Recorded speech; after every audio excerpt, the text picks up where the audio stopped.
एक ऐसा गांव जहां के लोगों को रातों रात अपने घरों को छोड़कर दूसरे गांव में जाना पड़ा, जहां के लोगों में आज भी उस जगह का डर बना हुआ है। राजस्थान के जैसलमेर से 18 किलोमीटर दूर बसा एक ऐसा गांव। मैं बात कर रहा हूं the second most haunted village in India, named as Kuldhara. ये गांव इतना खतरनाक है कि आज भी इस गांव में शाम के 4 बजे के बाद कोई नहीं जाता। राजस्थान सरकार ने सख्ती दिखाते हुए इस गांव के 2 किलोमीटर दूर से ही इस गांव में एक बाउंड्री वॉल बना दिया और सामने से एक लंबा सा दरवाज़ा बना दिया ताकि कोई भी अंदर ना आ सके। 1899 में लक्ष्मीचंद द्वारा लिखी गई इतिहास की किताब में कहा गया है कि कथन नाम के एक पालीवाल ब्राह्मण द्वारा इस गांव को बसाया गया था और वो इस गांव में बसने वाले पहले ब्राह्मण थे। कहा जाता है गांव के निवासी वैष्णव थे।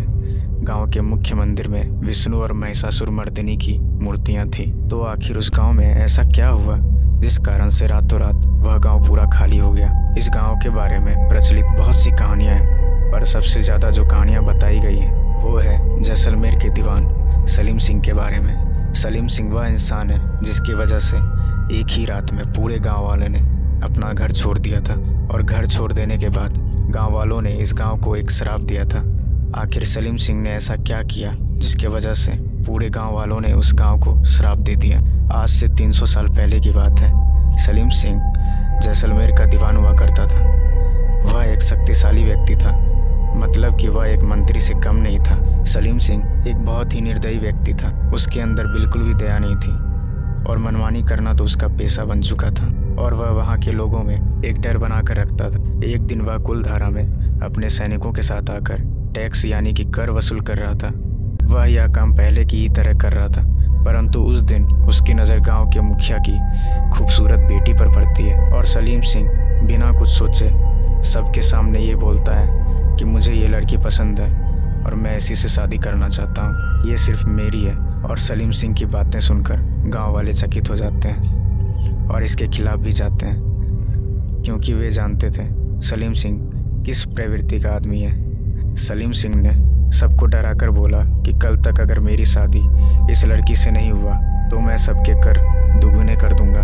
गांव वाले जानते थे कि सलीम सिंह एक जिद्दी इंसान है, वह ऐसा कर भी सकता है। और ये सब देखकर मुखिया और गांव वालों में एक डर सा बन गया था कि इन सब चीज़ों के वजह से गांव की दूसरी लड़कियों के साथ भी अन्याय हो सकता है। तो मुखिया ने अपनी बेटी से पूछा, क्या तुम हमारे लिए ये कुर्बानी दे सकती हो?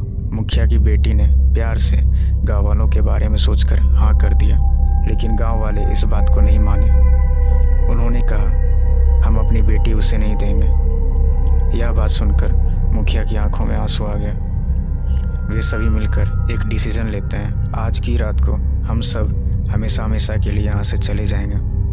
और सभी गांव वाले वहाँ से जाने के लिए तैयार हो गए और उसी रात को सभी लोग वहाँ से भागने की तैयारी कर रहे थे। कुछ लोग अपना सामान बांध रहे थे तो कुछ लोग अपने गायों भैंसों को ले जाने की तैयारी कर रहे थे। इस वजह से वहाँ चारों तरफ भगदड़ हो गई थी और यह आवाज़ और हल्ला सलीम सिंह के कुछ गार्ड ने सुन लिया था। उन्होंने भागकर यह सारी बात सलीम सिंह को बताई।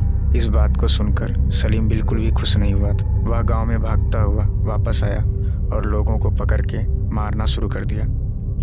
लोगों ने अपना सामान छोड़कर भागना शुरू कर दिया तो सलीम ने उनके घरों को जला दिया। वो सच में एक राक्षस या दानव की तरह लोगों को चोट पहुंचा रहा था। कुछ लोगों को तो उसने जान से भी मार दिया था और कुछ बेटियों को उसने ज़बरदस्ती पकड़ रखा था। गांव से कुछ लोग तो भाग चुके थे, पर उन्होंने जो खोया था वो उनके दिल पर बहुत भारी था। इसलिए गांव के लोगों ने इस गांव को छोड़ते वक्त एक श्राप दिया कि कोई भी आदमी यहाँ कभी भी बस नहीं सकेगा। ना तो उन्हें पीने के लिए पानी की एक बूंद मिलेगी और ना ही खुशियाँ मिलेगी।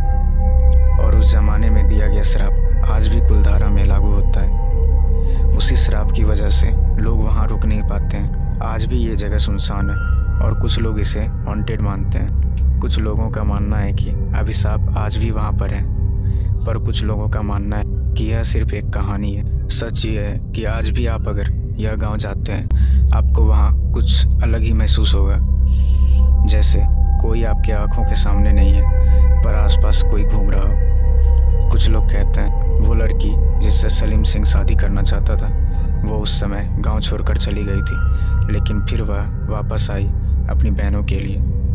अपने लोगों के लिए, और वो वहीं घूमती रही और अपने लोगों के मरने की दुख की वजह से उसने कुलधारा में ही अपनी जान दी। इसलिए आज भी वह कुलधारा गांव में घूमती है और रात की चांदनी में उसकी परछाई कुछ लोगों को नजर आती है। उसके रोने की आवाज़, उसकी चीखें, उसकी पुकार गांव में गूंजती रहती है। पर कुछ लोग कहते हैं मुखिया की बेटी अपने गांव से बाहर आना चाहती है, लेकिन श्राप की वजह से वह कभी यहाँ से बाहर नहीं निकल सकती। कुलधारा की इन कहानी की सच्चाई को जानने के लिए राजस्थान की सरकार ने 12 लोगों की टीम बनाई। जब इन 12 लोगों की टीम ने वहाँ स्टे करके रिसर्च किया तो उन्हें रात में पैरानॉर्मल एक्टिविटीज़ महसूस हुआ। उन्हें ऐसा महसूस हुआ कि उनके आसपास लोग आपस में बातें कर रहे हैं। उन्हें लोगों के चलने, बोलने और हंसने की आवाज़ें सुनाई दे रही है। जब मैं कुलधारा के आर्टिकल्स को पढ़ा तो मैंने ये नोटिस किया कि इन सब में एक कॉमन चीज़ है। जब भी कुलधारा गांव की बात होती है तो वहाँ के लोगों के चेहरे पर एक डर सा आ जाता है। इंटरनेट पर कुलधारा के बारे में बहुत कम आर्टिकल्स हैं, तो मैंने सभी को एक जगह इकट्ठा करके ये वीडियो बनाई। तो आपको कुलधारा की ये वीडियो कैसी लगी हमें कमेंट करके बताएं। Please do like, share and subscribe my channel.